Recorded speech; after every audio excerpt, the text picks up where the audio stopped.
Hi, my name is Seth Walker, and sometimes I don't understand what God wants from me. This can cause me to not do what He has asked of me.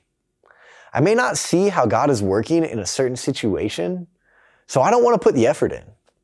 Or I don't make what God is doing a priority in my life.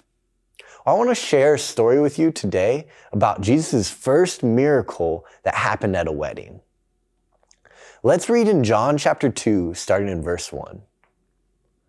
On the third day, there's a wedding at Cana in Galilee, and the mother of Jesus was there. Jesus also was invited to the wedding with his disciples. When the wine ran out, the mother of Jesus said to him, "They have no wine." And Jesus said to her, "Woman, what does this have to do with me?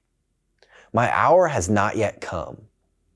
His mother said to the servants, "Do whatever he tells you." This was quite the jump from saying, "What does this have to do with me?" to Mary telling the servants to do whatever he says. I don't know if something happened in between these two sentences, or if Mary just had faith that Jesus would provide. Let's keep reading. Now there were 6 stone water jars there for the Jewish rites of purification, each holding 20 or 30 gallons. Jesus said to the servants, "Fill the jars with water," and they filled them up to the brim. Let's pause again here. Jesus could have easily decided to fill these jars with water.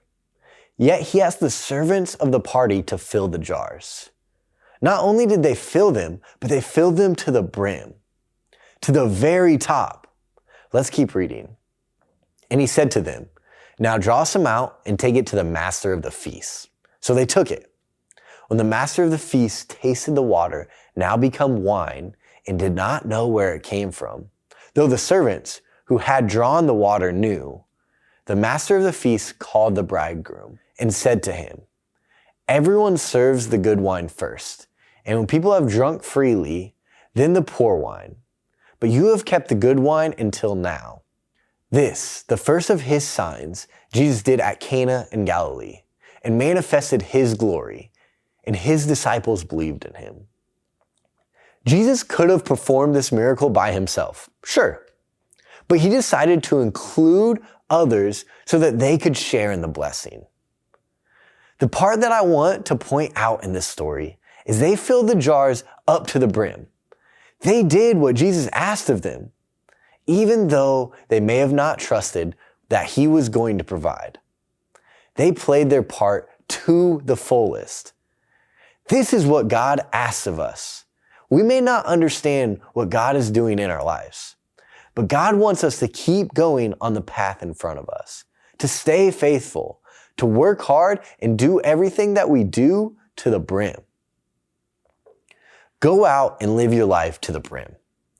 Whether that is in the classroom, the playing field, the job, whatever it is, do it to the fullest, and you will get to share in the blessing that God is working in your life right now. So think about it. How will you live your life to the brim today? Now, go win today.